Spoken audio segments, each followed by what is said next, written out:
Okay, we're back and we're talking to Saul Sachs about Bewitched. Um, so I would like, how long did it take you to write the pilot for Bewitched?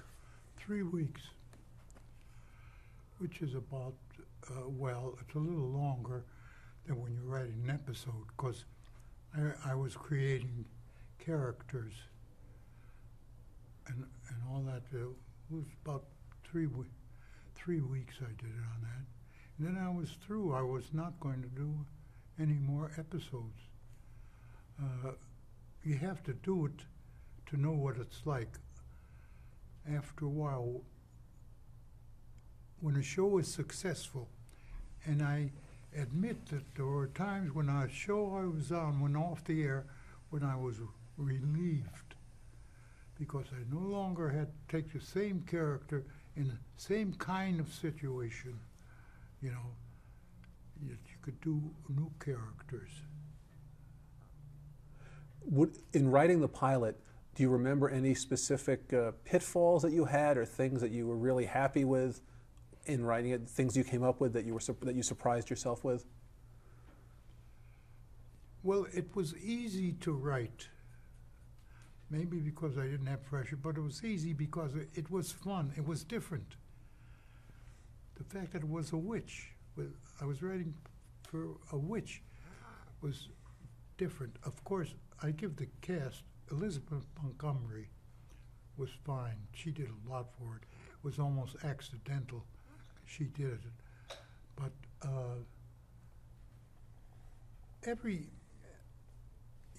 I remember thinking of a composer. I met a composer, and I thought, how does he think up these ideas? And that's a question that's always asked of a writer. How did you think of that? And I never know how to answer it. I thought, because that's my job. It's my job to think of these things. And when we would go off the air, it was 13 weeks off the air, you would forget about the show, and when you went back on it, it was like starting a new show.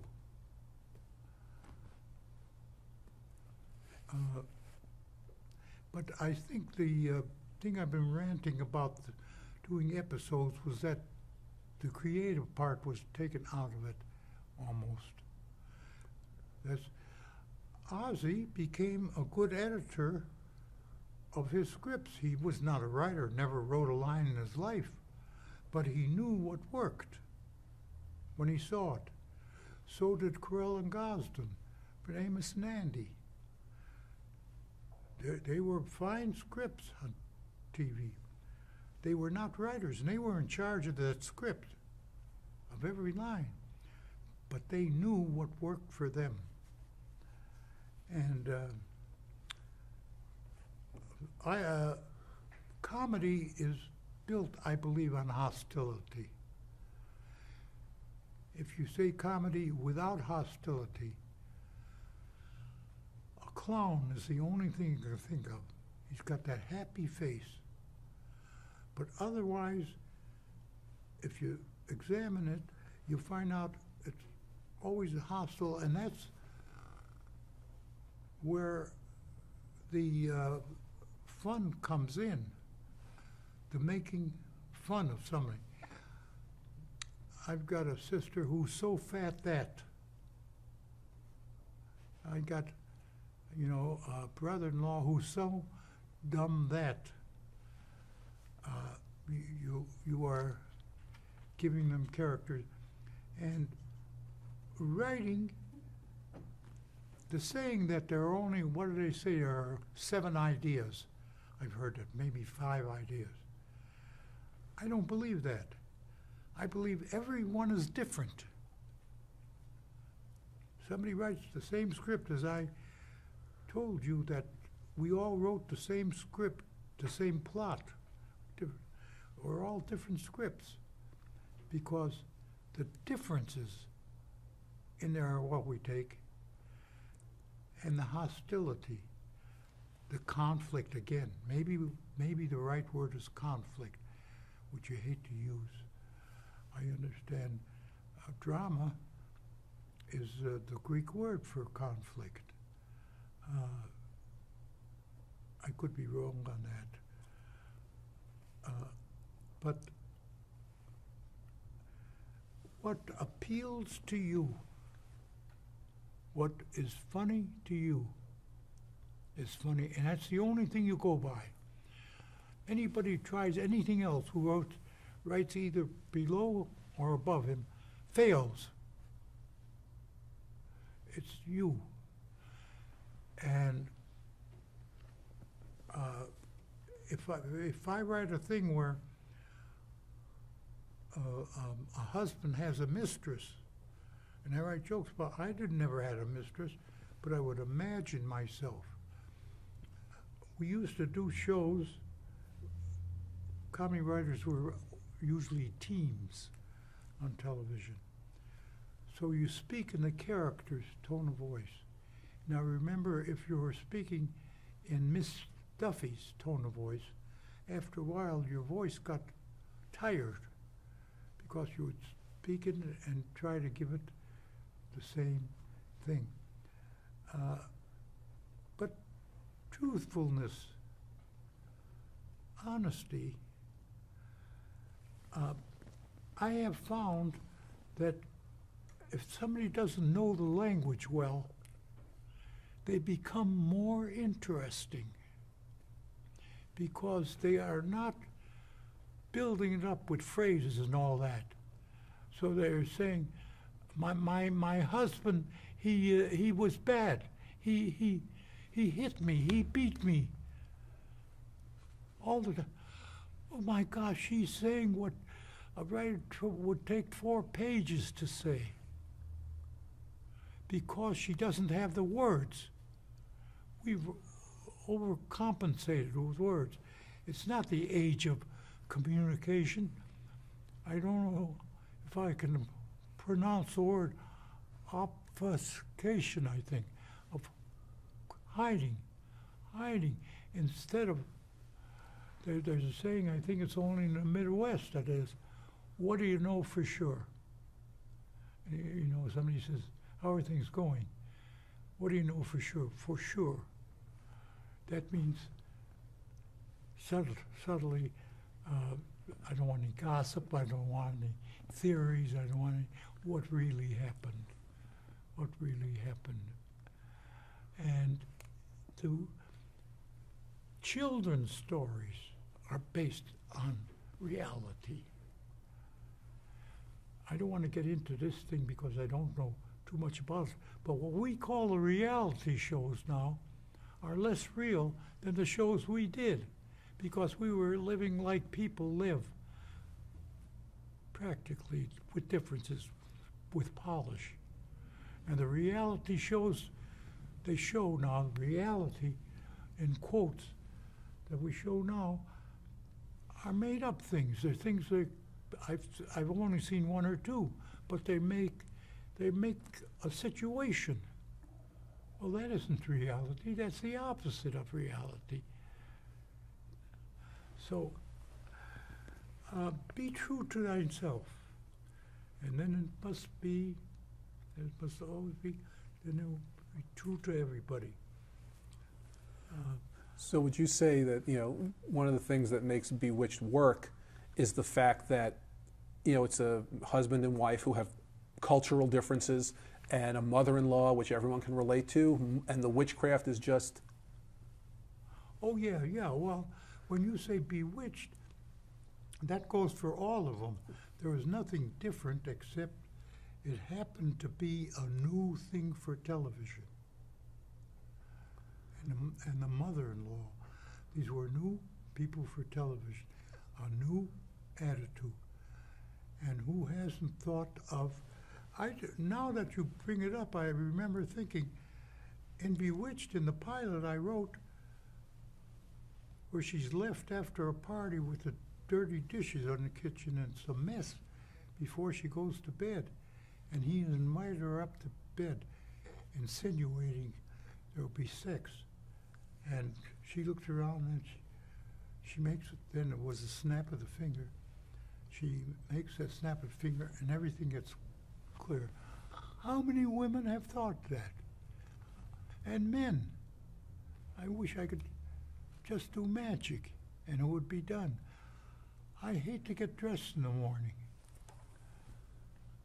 To pick up, Thoreau writes the line, never take a job in which you have to wear a costume.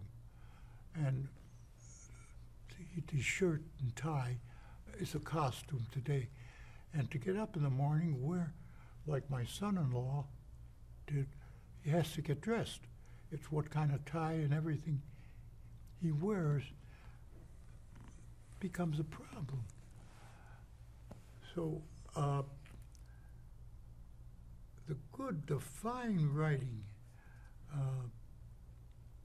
Salinger, who's one of my favorites, writes that way. He writes the word, this is what happened.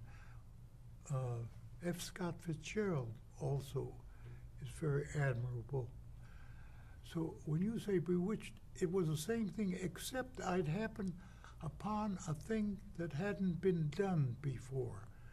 In TV, we had in a lesser way. If you remember, it came where they would have another nationality kid come in the family, sometimes 2 or 3. If you remember, all of a sudden they were all around. That made a new environment, new jokes, new. I hated.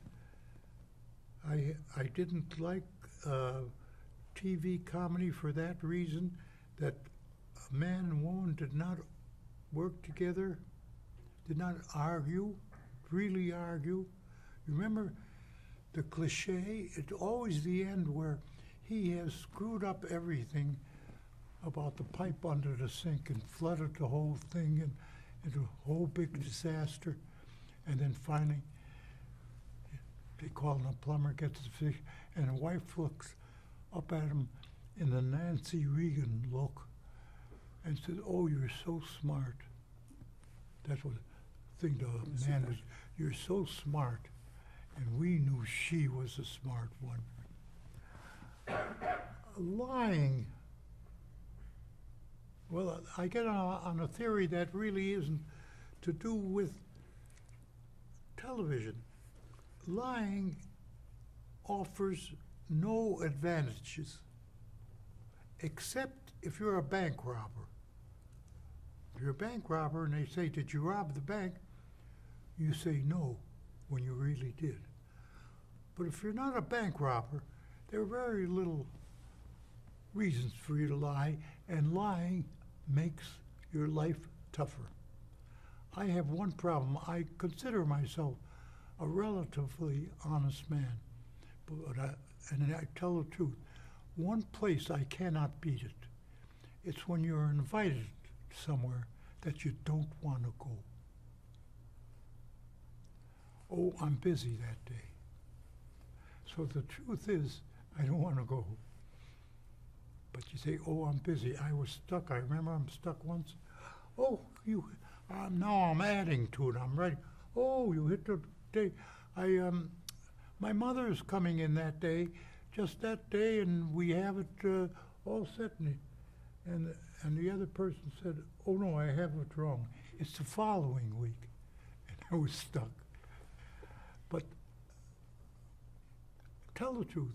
Plant your feet. Look them in the eye, and tell the truth. The best thing. I wrote a book about writing, and I wrote it because the head of the writing department at Cal State was a non-writer. He was a producer. Sit back. He talked like a writer. And he wrote a book on writing and gave it to me to read in the dummies. And it was dreadful because I read it, I didn't understand part of it, I didn't believe part of it, I didn't know anything about it. So I decided I ought to write a book about comedy writing. So I wrote down put down all the things I'd said in lectures that I could think of and all that. And I had 40 pages. And I sent it off to a publisher. And they said, "Good, we'll we'd like you to write. Send us the next 200 pages by September. I said, what 200 pages? I wrote everything I know about writing in 40 pages. So I padded it. I thought of anecdotes. I thought of attitudes. I put in a script. I did what I'm just telling you you shouldn't do, but I wanted to get the book published. And it's simple. Writing is, maybe most things, is simple. It's not easy. It's simple. It's when you complicate it that it gets tough. You want to tell a story of how you fell down at the doorstep of your house and your face fell into a piece of pie. Just tell the story the way it is. Don't have to tell us about why you were there.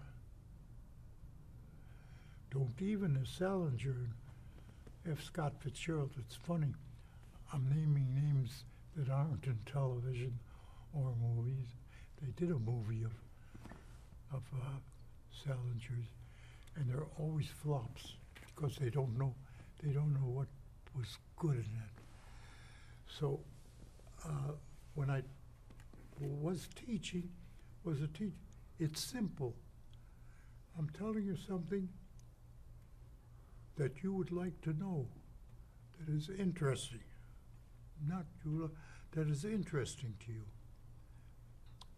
Going on a trip to San Francisco, you want to hear about the trip. You don't want to hear that I stopped over at a place and bumped into an old schoolmate. You want to know about that trip to San Francisco. So if there's the one word, it's truth, and as I say, it's simple. I said I don't believe in writer's block because I found a way in television and radio. There was no such thing as writer's block. You couldn't do a half hour of air on NBC Tuesday at 7 o'clock. Something has to go in so you get something. But the way I did it was, writer's block is something, it's not good. These ideas I have are not good. This is not, and you get stumped. And I figured out a way to do it. Write it the way you would write it badly, the way you wouldn't turn it in. And as soon as you start writing it, your writing becomes better because you have tackled the subject. When I came from Chicago to California without a job, hoping to get it, and I was on the coach, slept on the coach seat for 3 nights, as I recall, and I'm daydreaming. When I come there, a guy's going to stop me and say, "Are you Sal Sachs?" "Well, I'm Bob Hope's agent, and we'd like you to work for us." And now I start my daydream to write, okay, Bob Hope.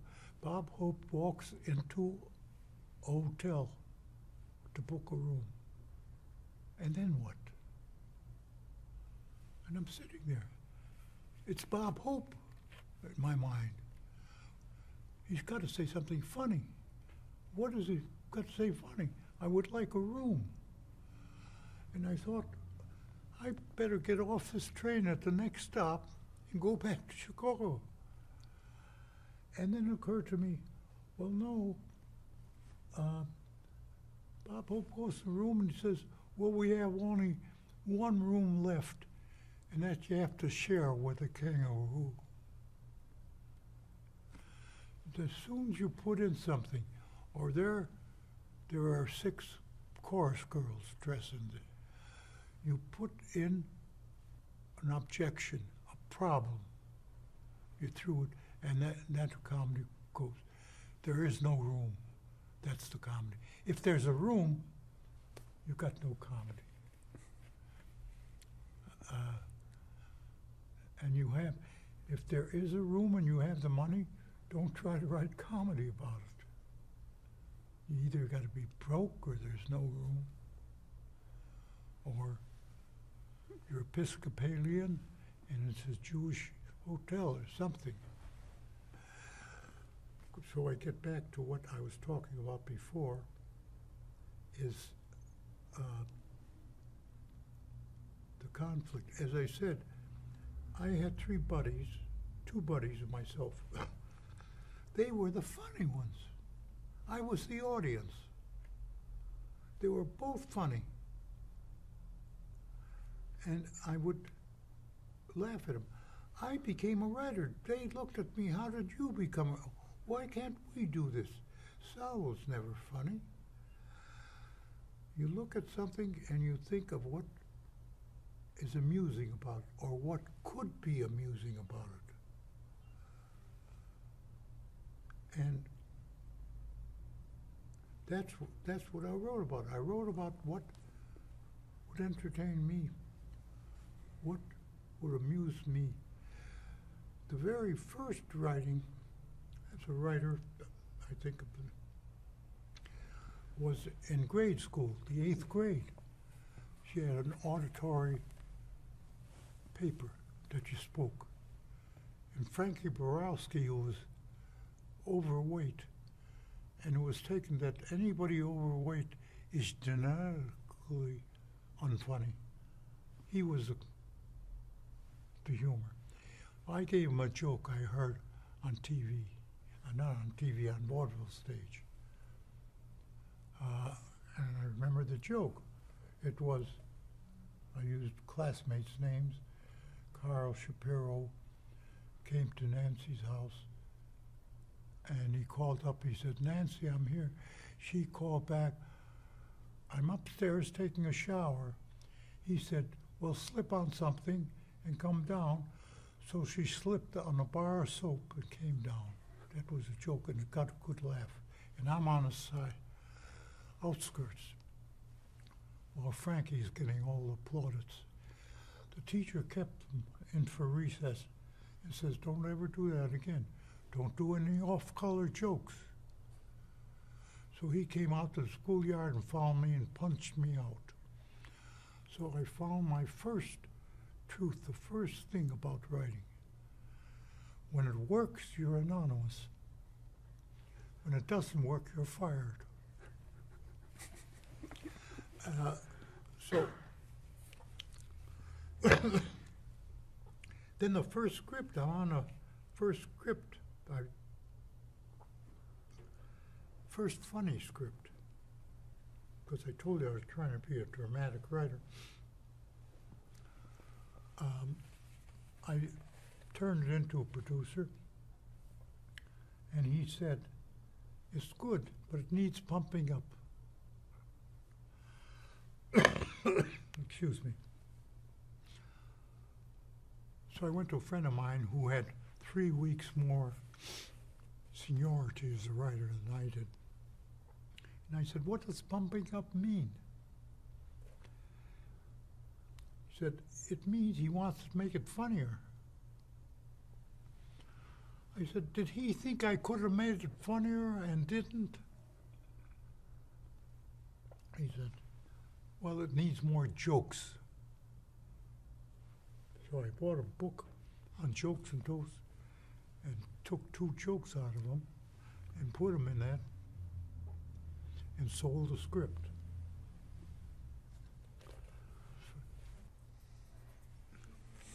Okay, so moving forward now, I wanted to I wanted to ask you before we leave Bewitched, what you thought of the shows that came after Bewitched, based on the same premise, like I Dream of Jeannie, if you have any insight there.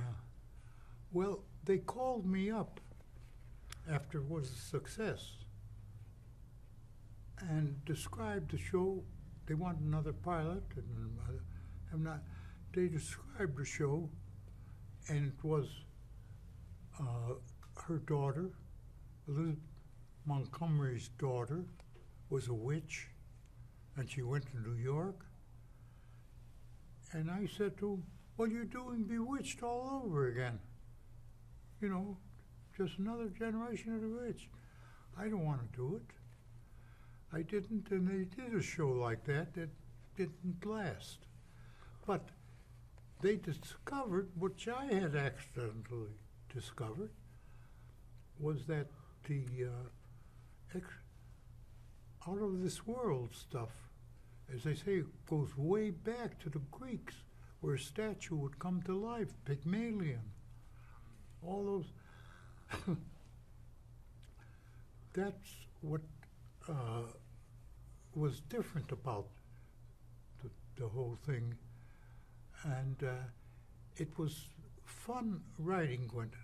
When it's fun writing, it's usually good writing.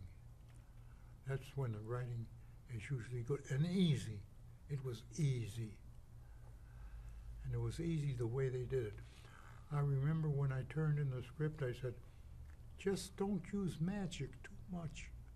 If you start with magic and everything is solved by magic, you got no show. What I said before about conflict. If a woman can twitch her nose and solve any problem, where's the show? By the way, that was her discovery. Bill Asher, when I wrote the script, I should go back, and I went to Chicago, my hometown. And I got a call, and he told me, we have two things to tell you. The show sold immediately, and Elizabeth is pregnant. And how they did it, well, I didn't know she was married. I don't think she was. She did the show. So they had the idea, how about if her child is a witch too? And I remember thinking on the phone, and I said, play her pregnant. That's what they want to do. Lucy had done it. Lucy had played one of her children. She was actually pregnant, and they did play her pregnant. Show her get pregnant. And I thought a minute, and I said, a pregnant witch? And they wouldn't do it. But Elizabeth went, had her baby. They started into production because they went into production immediately, did only long shots and behind the head shots. And I think in 2 weeks, she was back on the stage doing the show again. Then the second child she had, they played her pregnant. So after you had created Bewitched, you went on to work for CBS as an executive. Well, in between that, I did the movie with Cary Grant. Oh, right, yes. That's where at the studios I heard about Bewitched, that it was cast and that it was success, it was sold. Yeah, then I was a fair-haired boy at CBS. I wrote pilots. I wrote the first 5 pilots I wrote. A couple of them I don't even remember anymore. All went on the air. Because at that time, the way it worked, one of the suits would get an idea, and all he needs is somebody to write it. Like, as a writer, you hear the line, I heard the line, this would be funny, a great show. Idea would be a great show. You could put in the jokes. You're the writer. You put in the jokes. You don't put in the jokes. They grow in there, or you don't put them in. But they told me at that time, Ida Lupino had a show that they did with her ex-husband, which was not good. So I did the show, and then they needed a producer.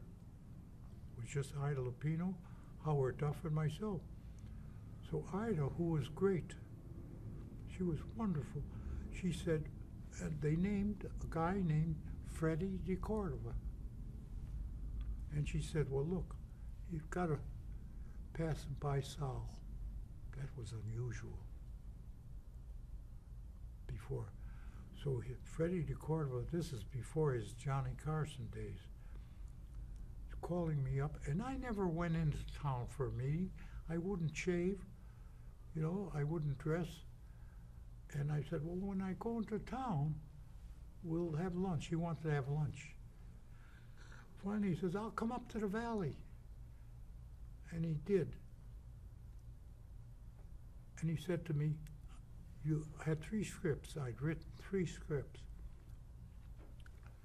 And he said, these are the 3 best scripts I've ever read. This is the kind of television I want to do. All my life I wanted to do this, to work on a show like this. Well, how can you say no to a guy like that?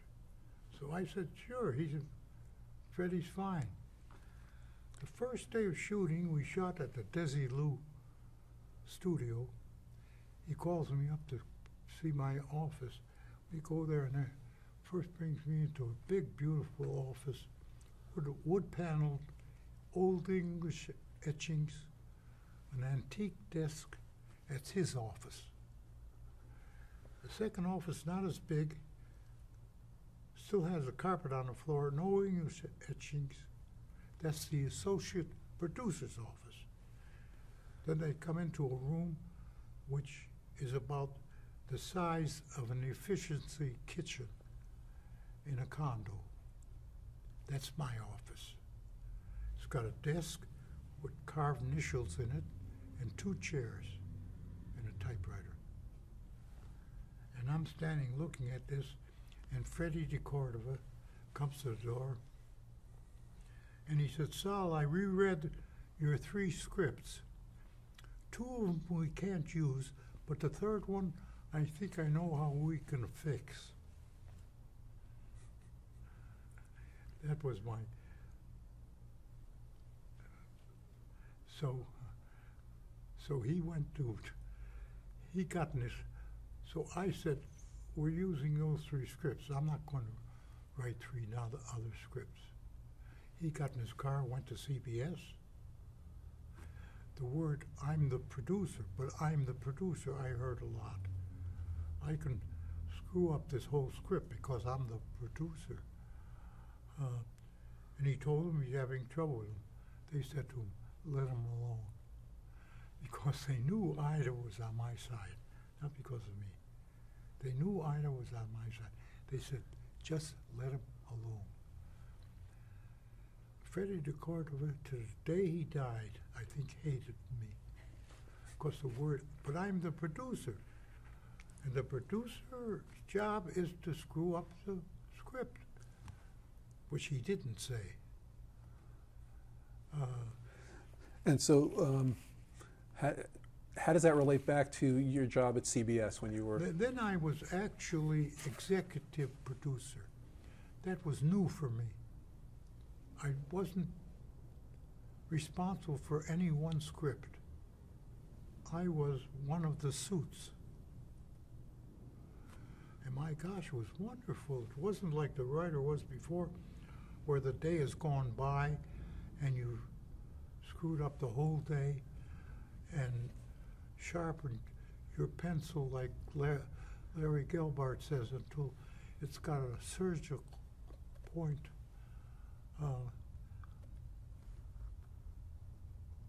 I didn't have to, at 5 o'clock, 5:30 I went home.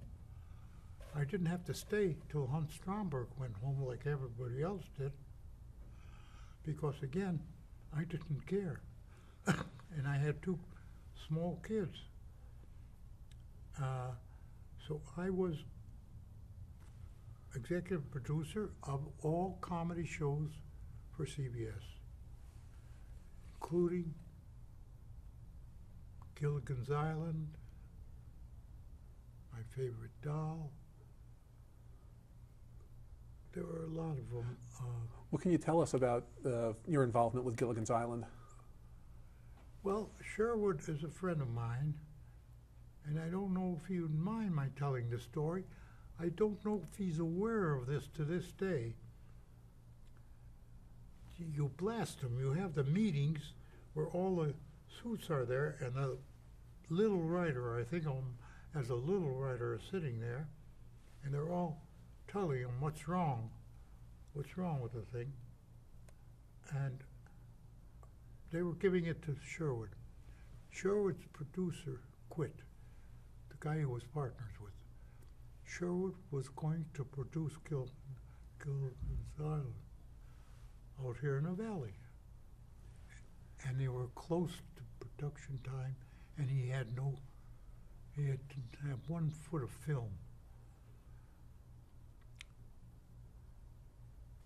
So they said, look, everybody liked Sherwood. We gotta let him go. That's what they have in these contracts, these thick contracts. It was Sherwood's show. Sherwood had conceived it. Sherwood had pilot made, and they could fire him anytime they wanted to. They had to pay him a certain royalty, but they could fire him. They say, well, look, Sherwood's a nice guy, but he's not doing the job. We have to let him go. Bill Frug, a friend of mine, told me the story. They put Bill Frug in his place because Bill had produced. And Bill told me this story. They set up a meeting, he with Sherwood, where he's going to tell him as diplomatically as possible that he was to leave the show. And he calls up Hans Stromberg and he says, about that meeting with Sherwood. He says, well, I told you, Tuesday you're going to tell him. He says, yeah, but did you see the new ratings? My Gilligan's Island is number 4. And Hans says, cancel the meeting. And Sherwood hates the network. They try to louse it up. And I didn't like the show. They sent me up to see it. I said, I don't like nobody liked the script. I said, I don't like the script, but I wish I had that idea. It's a perfect TV idea. Gilligan's Island. Well, when you say you didn't like the script, you liked the idea, is that because of a difference in comedic philosophy, you think, between the way Sherwood Schwartz handled it and you would have? I don't think the script was well written. I liked the idea of different people on an island, because it gave you foundation for a lot of stories. But I didn't like the script the way it was written. I say this reluctantly. I hope Sherwood doesn't see it. I'm sure he doesn't know it to this day. He knows that the network was pushing him around. George Rosenberg, whom we shared as an agent, said, go to Hawaii, take 2-week vacation, get away from the show. But Sherwood has that talent by the seat of his pants. I think he has that same talent that the Warner Brothers had, that Goldwyn had. He heard a story, he liked it. If he liked it, and he was right, because his way, he was not very literate. If he liked it, it usually was popular to the television audience, because in those days, television was not considered a noble profession.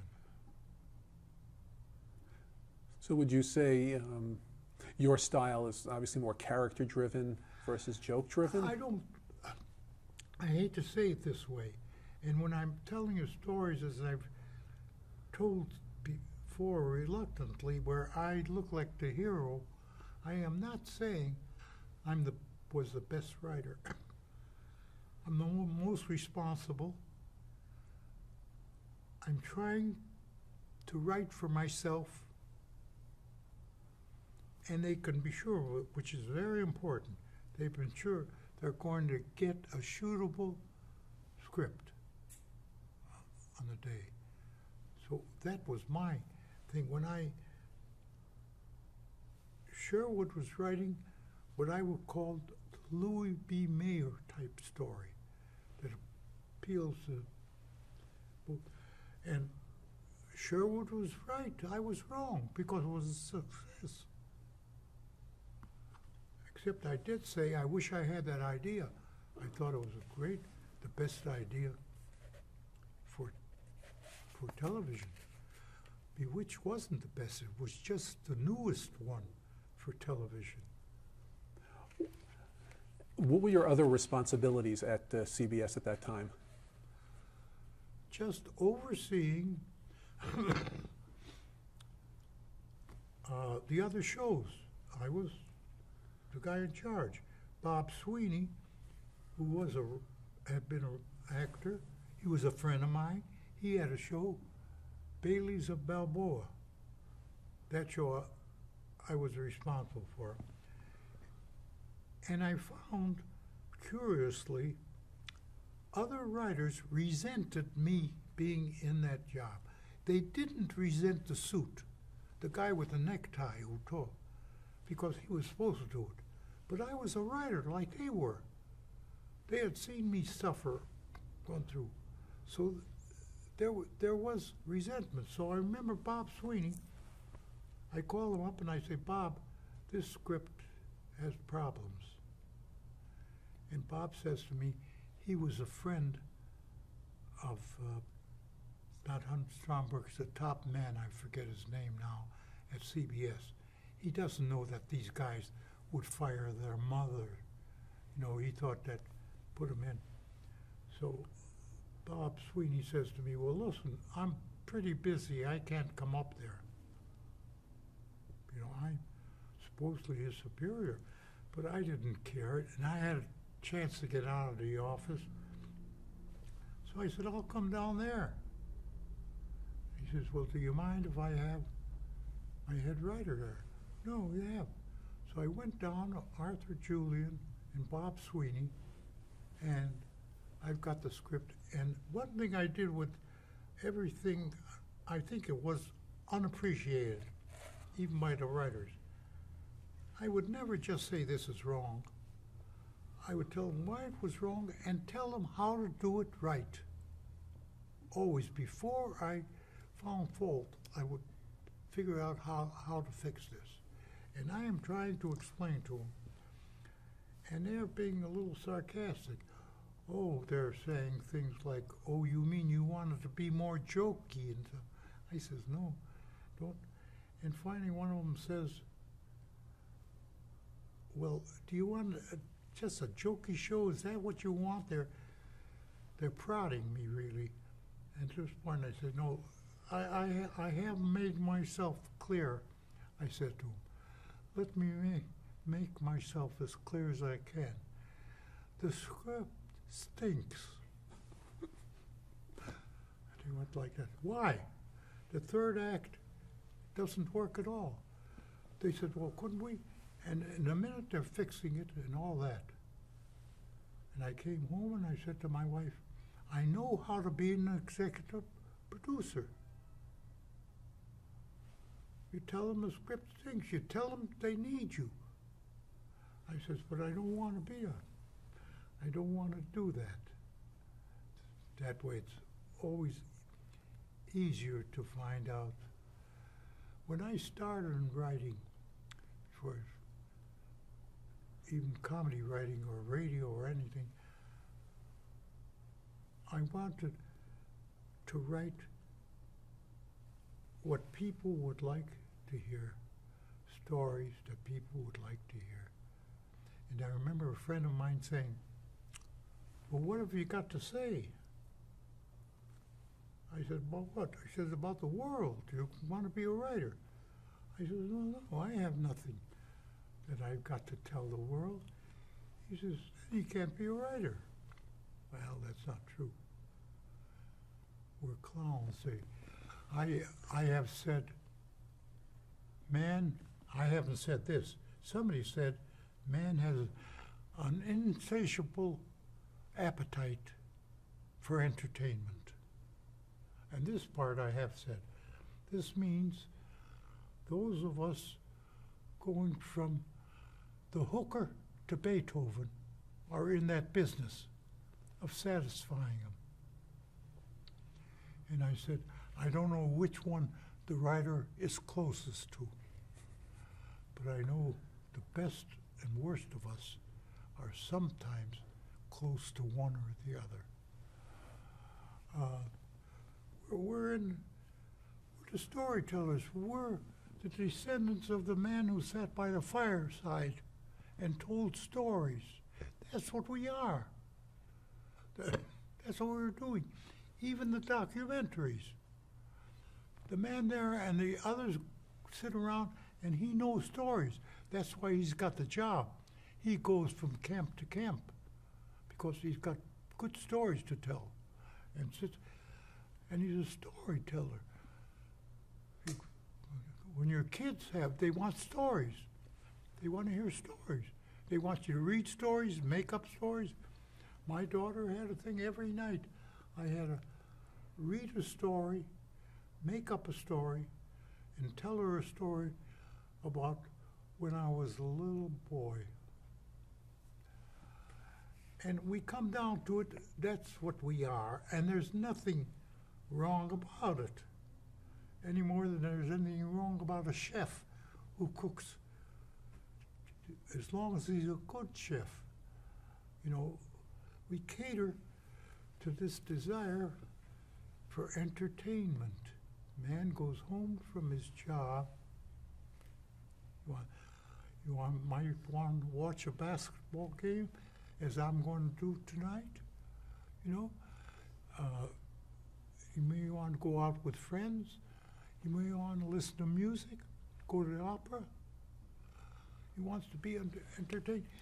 There's nothing to be contemptuous about. Being the clown, nothing wrong with it. What's wrong with it is you're a bad clown. You're a lying clown. Well, that brings us to the next thing I'd like to talk about, which is around your time working at CBS, the landscape of television comedy changed. It went from a simpler time to, you know, more complex, you know, shows like All in the Family and MASH and stuff. Were you still an executive as those changes were coming into play? Yeah. As a matter of fact, I left that job. And they said, why are you leaving? The first 3 months were great. I had this nice office, parking spot right next to the office, a secretary, a button on my desk that I closed the door when I wanted to say something confidential, and reading scripts and analyzing them.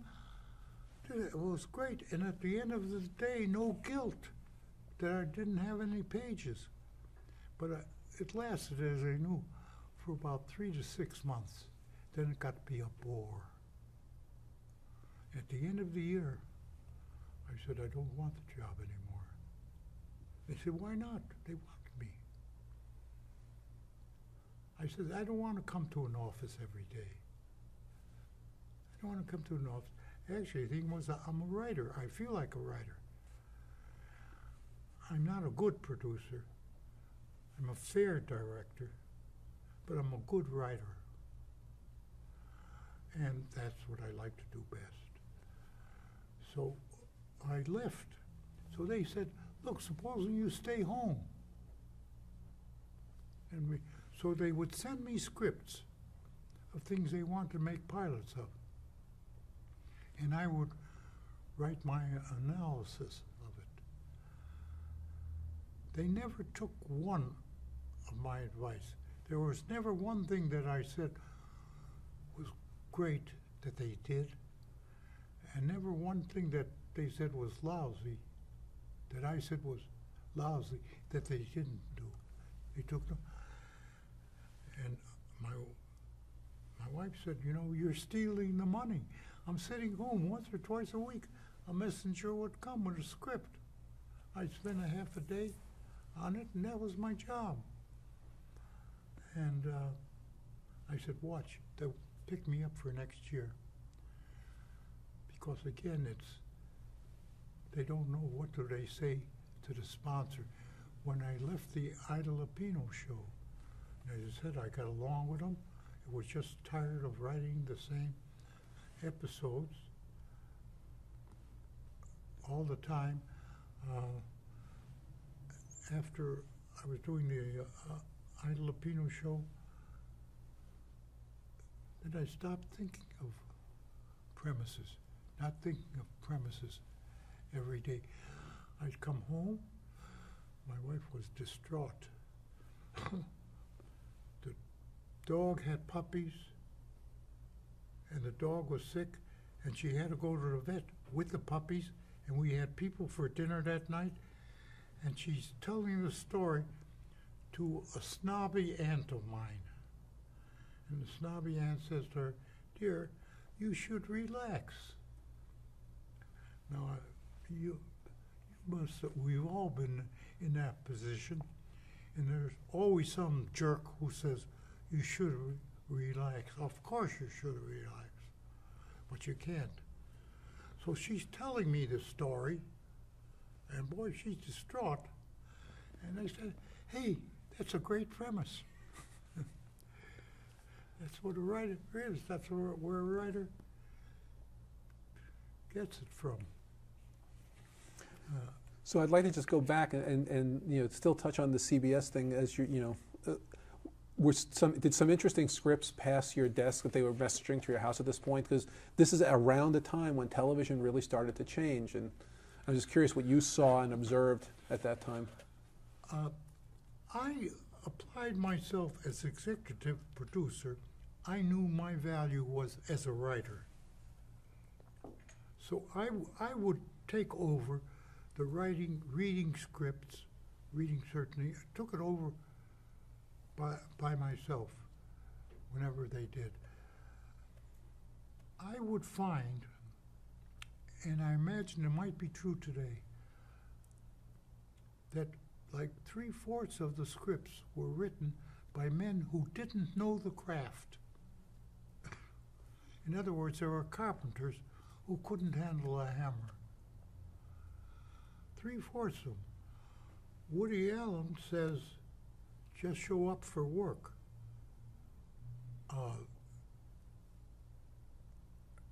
I believe that if you know your craft, don't talk about talent or how good or how bad. You know your craft. You've already outscripted 75% of the competition. So that's what I did. Now, Park Levy had a show. Well, you asked a question, let me answer the question. Yes, there was a changeover, but as I believe, and I think I said, the changeover was in the audience. It wasn't these people in the building back there who was changing it and making it better and doing things like All in the Family. It was people who were demanding better. They were tired of the same old scripts. They were like the wrestling matches. You could watch them just so long. And it was the people who demanded, and they took a show like Seinfeld, which when it went on, they thought it was going to be a flop. The Mary Tyler Moore Show, they thought it was going to be a flop. Star Trek, they thought what was going to cancel was canceled once in its early infancy. But the people saved. So it's the consumer who decides.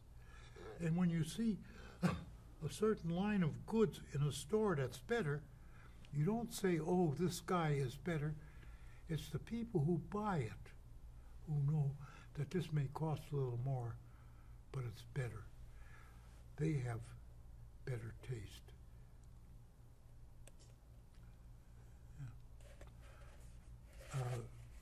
That couple of years I spent at CBS was interesting. I meant to keep notes, and I never did, of the stories that did happen there. At CBS, they were the stories on shows, and as I say, Duffy's Tavern was one of them. Even Beulah, which was not a good show, especially, was not a bad show, was not a good show. They were more interesting. Okay, great. So you mentioned briefly the screenplay you wrote for the Cary Grant movie, Walk, Don't Run. How did that come about? That's a remake of, well, all of a sudden I can't remember the title of the show. It was remade from, and I wrote a script, not cast, but